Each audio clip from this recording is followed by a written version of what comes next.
आज हम पाषाण काल का पार्ट 2 सीरीज लेकर आए हैं। चलिए स्टार्ट करते हैं पार्ट 2। कल हम 50 क्वेश्चन तक पढ़े थे। मानव का सर्वप्रथम साक्ष्य कहाँ से मिला था? नर्मदा नदी घाटी। नेक्स्ट क्वेश्चन है, भारतीय पुरातत्व सर्वेक्षण विभाग किस मंत्रालय के अधीन कार्य करता है? संस्कृति मंत्रालय। हमारा आंसर होगा संस्कृत मंत्रालय। राष्ट्रीय मानव संग्रहालय, इंदिरा गांधी राष्ट्रीय मानव संग्रहालय कहाँ स्थित है?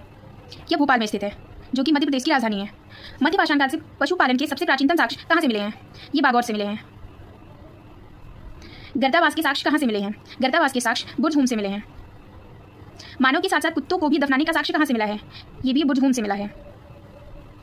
किस स्थान से मानव के अस्थि पंजर प्राप्त हुए हैं? मानव के अस्थि पंजर सराय नहर से प्राप्त हुए हैं।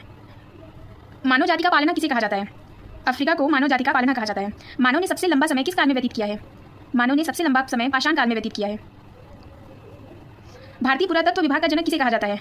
सर अलेक्जेंडर कनिंघम को भारतीय पुरातत्व विभाग का जनक कहा जाता है। पाषाण उपकरण निर्माण केंद्र से संबंधित स्थान कौन सा है? इनामपुर।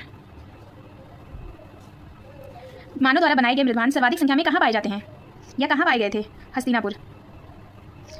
बड़ी संख्या में हड्डी से निर्मित औजार कहाँ प्राप्त हुए थे? चिरांद में।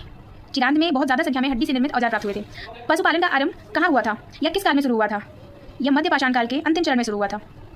मध्य पाषाण काल के अंतिम चरण में शुरू हुआ था। मृदभांड प्राप्त हुए 9 पाषाणकालीन स्थल कौन कौन से हैं? पय्यमपल्ली, चोपानी मांडो। अधिक संख्या में मानव खोपड़ी का साक्ष्य कहाँ से प्राप्त हुआ है? लेखैया से।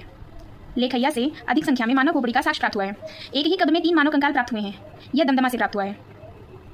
बृहद पाषाण स्मारकों की पहचान किस रूप में हुई थी? मृतकों के दफनाने के स्थान के रूप में।